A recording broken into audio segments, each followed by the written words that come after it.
大牛资质平平，居然也能进入仙门，实在是太气派了！今后我一定能变得更强。大嫂，我们也来了。谭云的命令便是本首席的命令。弟子遵命。Kembali lagi bersama Bang Jago. Seperti biasa Mimin selalu mendoakan kalian semoga selalu dalam keadaan sehat dan dalam kondisi terbaik. Di video kali ini Mimin akan menceritakan sebuah donghua series dari Nitian Jijun. Dan bagi kalian yang mungkin baru gabung, Mimin saranin untuk nonton bagian sebelumnya dulu. Linknya ada di deskripsi. Tak berlama-lama, langsung saja kita masuk ke isi ceritanya.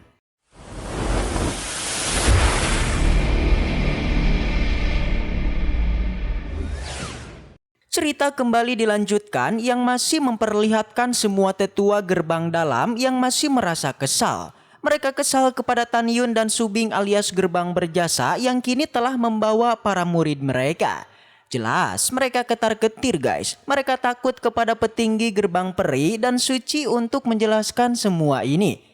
Di atas perahu roh, Subing meminta King Peng untuk segera naik ke perahunya karena dia akan dijadikan tetua kedua di gerbang berjasa. Tak basa-basi, King Peng segera naik dan mengikuti perintah tersebut. Sementara Shen Wende, dia dijadikan tetua berjasa di gerbang dalam. Dan nanti, Subing juga akan mengirimkan beberapa tetua untuk membantunya bekerja di gerbang dalam sebagai utusan dari gerbang berjasa. Jelas, tugas Wende ini untuk melakukan perekrutan bagi para murid yang ingin bergabung dengan gerbang berjasa melalui gerbang dalam. Setelah kedua tetua tersebut, barulah Tan Yun melirik ke arah Daniu dan rekan-rekannya. Dia meminta kepada Subing untuk membawa mereka juga bergabung dengan gerbang berjasa. Tentu saja Subing pun menyetujuinya. Mendengar keputusan tersebut, Tan Yun pun memerintahkan Daniu dan semuanya untuk segera naik ke atas perahu roh. Daniu merasa senang, tak basa-basi mereka pun melesat maju. Mereka berterima kasih kepada Subing dan Tan Yun karena telah mengizinkan mereka untuk bergabung pada divisi berjasa. Dan setelah itu mereka pun pergi. Di atas awan masih ada ketua Tantai yang terus memantau aktivitas di gerbang dalam. Dia sangat bangga kepada Tan Yun karena dengan adanya dia, Sekte Huangpu pasti akan segera maju. Pada saat ini terdengar ocehan para tetua yang terdengar jelas oleh ketua Tantai. Dia melihat para tetua ini masih sangat kesal kepada Tan Yun. Karena tadi Tan Yun sudah menghina dan mempermalukan semua tetua ini. Namun meski begitu guys, ketua Tantai tidak bergerak, dia tidak menghukum para tetua ini. Melainkan sama dengan Tan Yun dia akan membiarkannya.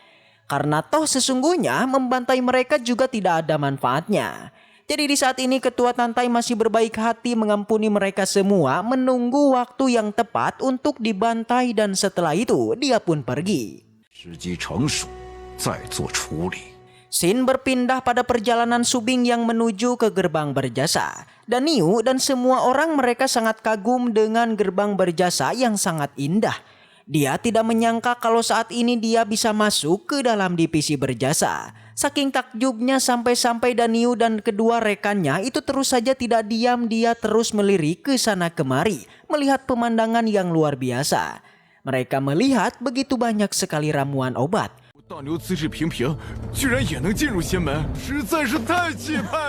Selain Daniu, para murid juga merasa takjub dengan keindahan gerbang berjasa. Mereka tak henti memuji tempat ini bahkan langsung bertekad akan menjadi kuat secepat mungkin.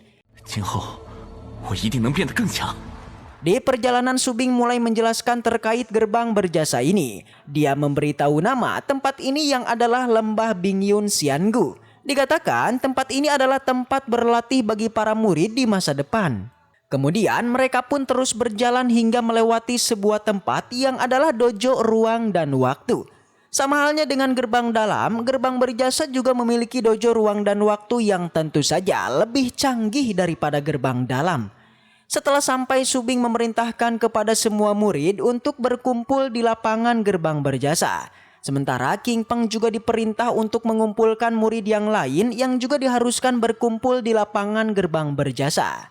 Dan tersisa tinggal Tan Yun yang masih bersama Subing. Segera Tan Yun membungkuk dan mengatakan jika dia ingin memberikan beberapa artefak senjata, beberapa harta yang sebelumnya didapatkan atas perjuangannya di Sekte Abadi. Dia ingin memberikan semua hartanya pada gerbang berjasa untuk diberikan kepada para muridnya. Subing sangat gembira guys, dia sangat senang dengan niatan Tan Yun tersebut.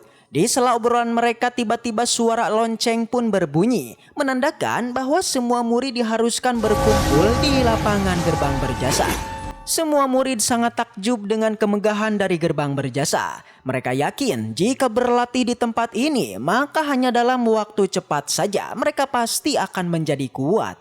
Segera satu persatu para murid pun mulai berdatangan. Dimulai dengan Meng Yi, Xiao dan juga Jian. Mereka muncul memberikan hormat pada Shen King Peng. Begitu juga Dan Yu mereka menyapa Meng Yi dan yang lainnya. Namun Jian bertanya-tanya di manakah kakak iparnya, kenapa dia tidak melihatnya.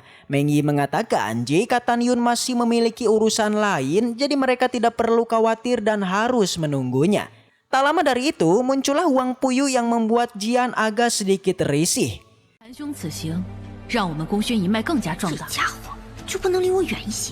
Setelah semua murid berkumpul di sana, kemudian muncullah Tan Yun yang langsung menyapa Shen King Peng dan juga semua wanitanya. Tapi di sana ia terkejut karena ada Xiao yang kini bersama mereka. Pada saat ini muncullah Subing memberikan sebuah pengumuman pada semua murid. Pengumuman ini begitu mengejutkan yang mana Subing meminta para murid untuk menghormati Tan Yun. Karena sekarang dia adalah tetua pertama di gerbang berjasa. Jadi semua perintah Tan Yun sama dengan perintah dirinya. Siapapun yang tidak mendengarkannya maka Tan Yun diperbolehkan untuk membantainya. Selain itu, mulai sekarang Tan Yun tidak perlu membungkuk kepada Subing. Itu karena Subing sudah mengetahui jika Tan Yun ini adalah gurunya. Pengumuman pun dilanjutkan. Subing mengatakan jika dirinya akan memberikan beberapa senjata kepada masing-masing para murid. Semua orang sangat senang. Mereka jadi yakin memasuki gerbang berjasa ternyata sebuah keputusan yang sangatlah menguntungkan. Selain itu, demi meningkatkan kekuatan para murid, gerbang berjasa juga membuka pagoda ruang dan waktu di setiap harinya. Target Subing yaitu semua praktisi alam jiwa janin diharuskan segera meningkat menjadi alam pemurnian jiwa dalam waktu 2 tahun. Namun sebelum itu semua murid diharuskan mengganti metode pelatihannya terlebih dulu dengan metode yang akan dia berikan. Lebih jelasnya, Subing akan memberikan metode pelatihan teknik 9 meridian. Semua orang itu sangat senang. Begitupun dengan Tan Yun. Dia berjanji mulai sekarang tak ada lagi yang akan menindas muridnya lagi, yaitu Subing. Dan cerita ini ditutup dengan sebuah senyum manis dari Shen Subing.